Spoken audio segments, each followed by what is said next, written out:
제가 지금 너무나 감동을 받아갔고요. 너무나 감사드립니다. 근데 방금 소개받은 택시기사 정태성인데요. 오늘 제가 강연을 한다고 멋지게 차려입고 온 복장은 아니고요. 제 평상시 운전 복장의 이 양복이기도 합니다. 네. 택시 운전.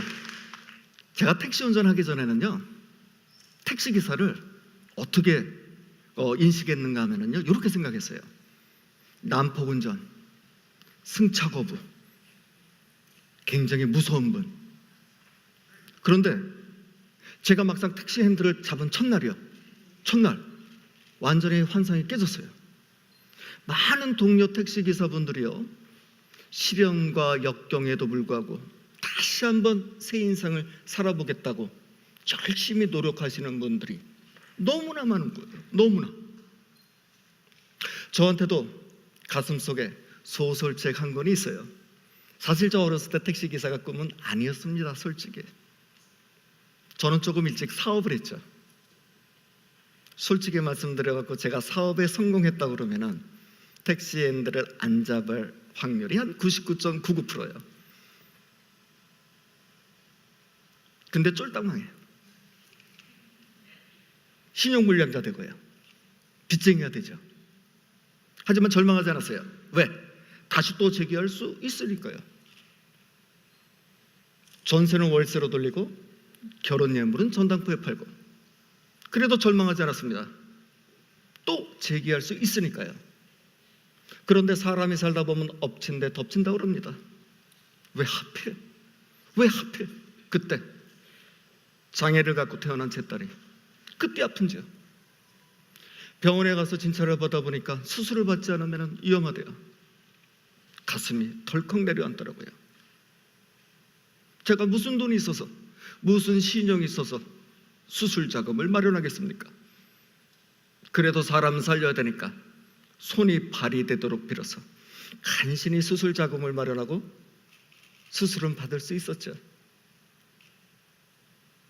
그런데 그 다음날 수술 경과가 좋지 못해서 제 딸아이를 하늘나라로 먼저 보내게 됩니다.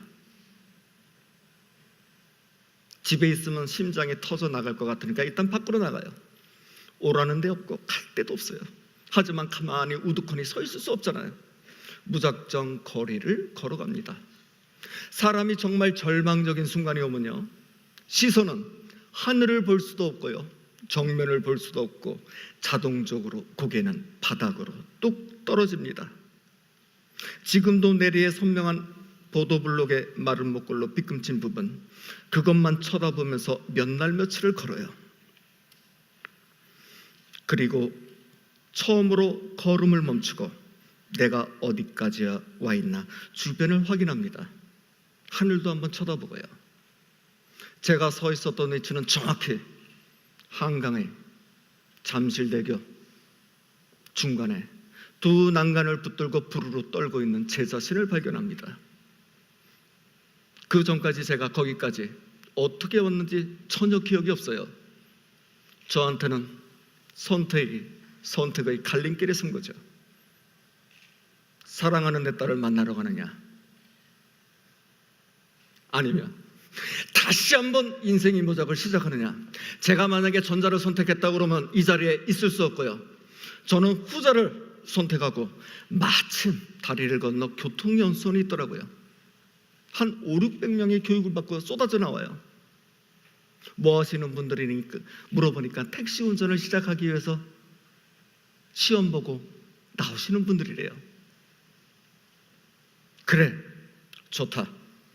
나도 한번 택시 운전을 시작해갖고 인생 이모작을 하자.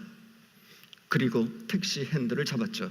그때가 1997년 1월 23일, 제 일생일 때 가장 추웠고 무지렀던 겨울이었습니다. 제가 운전을 잘합니까? 지리를 잘합니까? 아무 지식도 없이 그냥 택시 핸들을 잡았어요. 궁금한 점이 굉장히 많아갖고 회사 택시 일찍 나가봤죠. 2시간 일찍, 오후 4시까지 오라는 거. 그랬더니 우리 배차과장이 저를 힐끔 보더니 에이 짜증나게, 왜 이렇게 일찍 왔어, 걸리적거리게. 그나저나 오늘 자네 2시간 먼저 들어오는 차 줄 테니까 오늘은 14시간 운전할 수 있어. 자네 땡 잡은 줄 알아? 5분 교육 받았습니다. 5분 교육이요. 그나마 그 당시는 손님이 좀 많이 있었거든요. 그래서 무사히 14시간 영업을 마치고 회사에 들어왔습니다. 제가 그날 14시간 동안 엄청나게 많은 돈을 벌었어요. 얼마나 벌었느냐? 무려 10만 원 매달아요. 제 수중에는 5만 원 정도로 챙길 수 있었습니다. 입금을 하려고 회사에 도착해갖고 차문을 딱 열고 밖으로 한 발을 딱 내딛고 밖으로 나가려는데 어라? 나머지 다리가 안 따라와요. 다리가 희한하다, 이 젊은 나이에. 그래서 막 주물렀어요. 5분 동안. 그러면서 생각해 보니까 제가 14시간 동안 차에서 안 내렸더라고요. 차에서 안 내렸다는 것은 중간에 화장실도 안 가고 밥도 안 먹었던 거죠. 그러니까 다리가 그 지경이죠. 간신히 빠져나왔고 엉금엉금 기다시피 입금을 마치고 그 다음날 새벽 4시 반 이 5만 원을 들고 다리를 또 하나 건너요. 그놈의 다리, 한겨울철 새벽 4시 반 다리 위는 모질게 칼바람이 불고 있었어요. 그냥 지나가도 눈물 납니다. 저는 그날 조금 진한 눈물을 흘렸어요. 어떤 눈물이냐? 제 처지가 처량해서요? 아닙니다. 그 어렵다는 택시 운수 종사자의 하루를 무사히 마감할 수 있다는 안도와 감동의 눈물이었죠. 집에 갔더니 와이프 기다리고 있어요. 우리 남편 운전을 잘해. 지리를 잘하라. 누구하고 싸우진 않았는지 교통사고가 났지 않았는지 잠이 오겠습니까?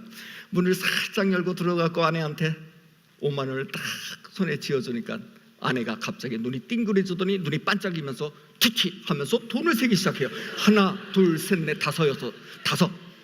그러더니 바로 구구단을 외우기 시작해요. 떨리는 목소리로 515, 520, 여보 530 얼마지? 순간 아내를 쿡 쥐어받고 싶었어요. 왜냐? 남편이 14시간 동안 운전하면서 차에서 한 번도 안 내리고 밥도 안 먹고 화장실 안 간 건 모릅니다. 그리고 왜 한 달을 30일 계산하는지 며칠은 쉬어줘야 될 거 아니에요. 며칠은. 결국 남편 가로서 하라는 셈법인데요. 지금 현재도 어려운 현실 속에서 이렇게 운전하시는 분이 계세요. 지금도. 정말 이렇게 3개월간 운전하잖아요. 그러면 정말 가로서 할 수 있습니다. 그런데 죽지는 않더라고요. 제가 무려 7년간을 이런 스타일대로 일했어요. 건강하잖아요. 살아있잖아요. 단지 그때 제 치아가 20여 개 빠졌을 따름입니다. 자, 제가 이제 어떻게 일하고 있는가 하면은요, 잠시 보여드릴게요. 살짝. 뭐 특별한 택시? 특별한 택시일 수도 있을 것 같아요. 일단 복장이 독특하죠. 저는 이제 택시 운전할 때요, 승객을 문을 열어드리고 다칠까봐 이제 문틀을 이제 받쳐줍니다. 그리고 제 차에는 독특한 게 있어요. 외국 잡지에 이제 그 인터넷 사이트에 실린 건데요. 제 차에는 심장 제세 동기라고 이렇게 있습니다. AED. 병원에 가셔갖고 심장마비로 쓰러지잖아요. 그게 전기 충격주입니다. 이거 이동식이죠. 그 다음에 오른쪽 흰색은 응급처치 키트이고요. 물론 기계만 갖고 있으면 뭐예요? 응급처치나 아니면 심폐소생술 자격은 물론 취득을 했고요. 그 다음에 제 차는 와이파이 프리택시입니다. 에그 설치해갖고요. 인터넷 설정을 해보시면 비선택시가 뜨거든요. 제가 비밀번호를 알려드리면 인터넷은 공짜입니다. 비밀번호는 똑같아요. 비선택시. 네. 이 정도는 기본이죠. 이렇게 하시는 분 많이 계세요. 그 다음에 조수석 모니터는 이제 항공기 스타일 모니터를 장착해갖고 여러 가지 콘텐츠를 이제 보여드리기도 하고요. 이렇게. 그 다음에 일반인들을 위해서는 국내에 생산되는 전 제품, IT 제품을 계속 충전할 수 있는 충전 서비스를 해드립니다. 근데 아직 약합니다. 아직 더 남아 있습니다. 정말 VVIP 손님은 레드 카펫을 깔아드립니다.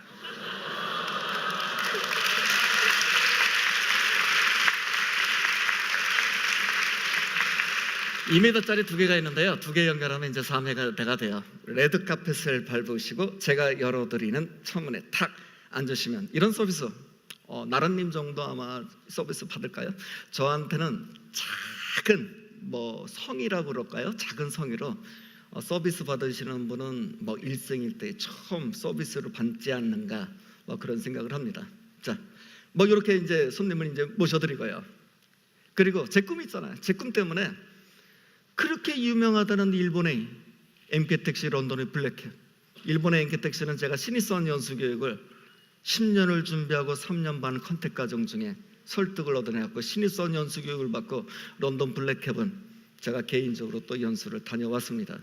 제가 일본 MK택시에서 교육받는 장면이 있는데요. 그 당시에는 제가 수염을 잘랐습니다. 자, 어떻게 교육받았는지, 어떤 열정으로 교육받았는지 잠시 보시겠습니다. 접니다. 아유, 기차 허통 삶아 먹었는지요.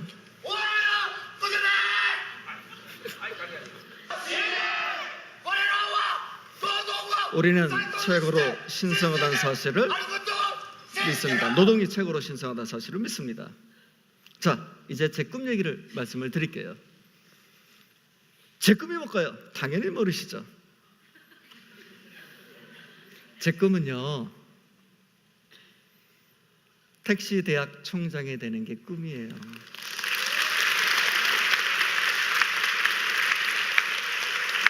재작년에 인터뷰했지만 제가 택시앤들 잡았을 때 그때부터 가슴에 품었던 꿈입니다. 재작년에 인터뷰했으니까 앞으로 택시 대학 총장이 되려고 그러면은 8년 남았죠. 정말 8년 후에는 택시 대학이 만들어질 수 있을까요? 아, 여러분들 반응 보니까 80년 지나도요. 저는 이렇게 생각했습니다. 드넓은 캠퍼스에 멋진 건물에 꽉 차여진 커리큘럼, 훌륭한 교수님들. 그럼 제가 택시 대학을 어떻게 만들어요? 택시기사인데. 근데 어느 날 천막부터 치고 시작하자. 국가가 만들지 않으면, 시에서 만들지 않으면, 어떤 협회에서 만들지 않으면 내가 만들겠다. 그래서 5월 29일 드디어 택시대학 입학식은 열렸고요. 지금 14주째 강의가 진행됐고,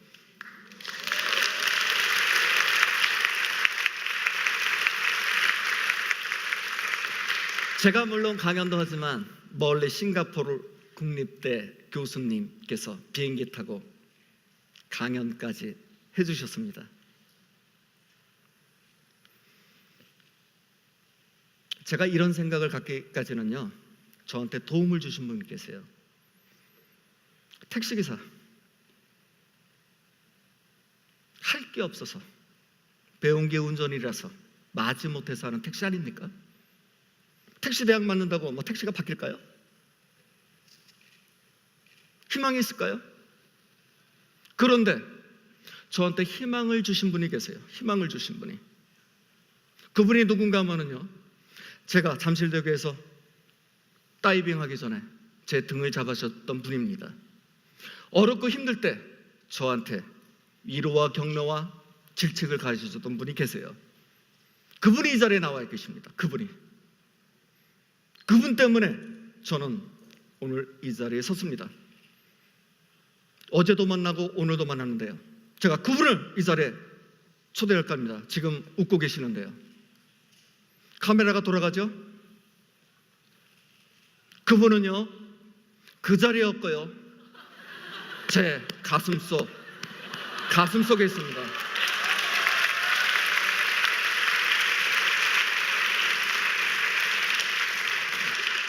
여러분들, 사시다 보면요, 선택의 갈림길에 설 때도 있습니다. 어떤 때는 더 많게는 선택받지 못할 때도 있어요. 너무 절망하지 마세요. 자기한테 주어진 일이 비록 하찮고 보잘것 없더라도 그 일에 대해서 세계 최고가 되려고 노력하고 같이 의미를 부여한다고 그러면은 그것은 또 다른 선택이기도 합니다. 의사가 수술이 끝나고 그 다음 날 저를 부릅니다. 엄마는 놔두시고, 엄마는 아빠만 저기 중환자실에 와주시죠. 제 딸을 딱 봤더니 삐쩍 말랐던 아이가 풍선처럼 불어있더라고요. 풍선처럼. 저는 수술 받으면 그렇게 분 줄은 모르겠어요. 근데 수술받은 부위는 가슴이었습니다. 꿰맸던 가슴을 실밥을 풀러야 됐고, 장기가 보이는 열린 가슴을 비닐로 덮어놨더라고요. 그래도 생명은 무질어요. 쉽게 죽지 않습니다. 의사가 딱 한마디예요. 앞으로 열흘에서 보름은 더 살 수 있습니다. 단 시간이 지날수록 나머지 장기들이 파손되어 갑니다.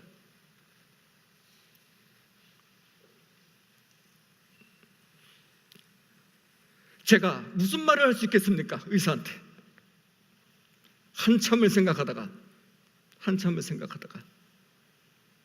저도 딱 한마디 했어요. 제 딸이 너무나 힘들어합니다. 바로 인공심폐기는 제거되었고 그것이 마지막이었죠. 그리고 찾아간 것이 잠실대교였습니다. 여러분, 나이 먹은 50대의 한 택시기사도 꿈을 갖고 앞으로 전진하고 있습니다. 여기 계신 여러분들은 정말 선택받으신 분들이에요. 간혹 살다가 지치고 힘들지라도 절대 포기하지 마시고요. 앞으로 또 어떻게 알겠습니까? 새바시 강단에 세워주실지. 인생은 모르겠더라고요. 저는 강연이 끝나고 우리와 같은 박수를 받기를 원치 않습니다. 왜? 침묵으로 일관된 강의가 가장 감동적인 강의가 될 수 있으니까요. 서두의 목소리로 화답했듯이 마지막에도 목소리로 화답해 주시면 감사하겠습니다. 그 목소리는요, 제가 여러분 모두 내일부터 파이팅 할 거거든요. 나머지 파이팅만 따라해 주시면 됩니다. 목소리로요. 박수는 치지 마시고. 여러분 모두 파이팅! 강연 들어주셔서 대단히 감사합니다.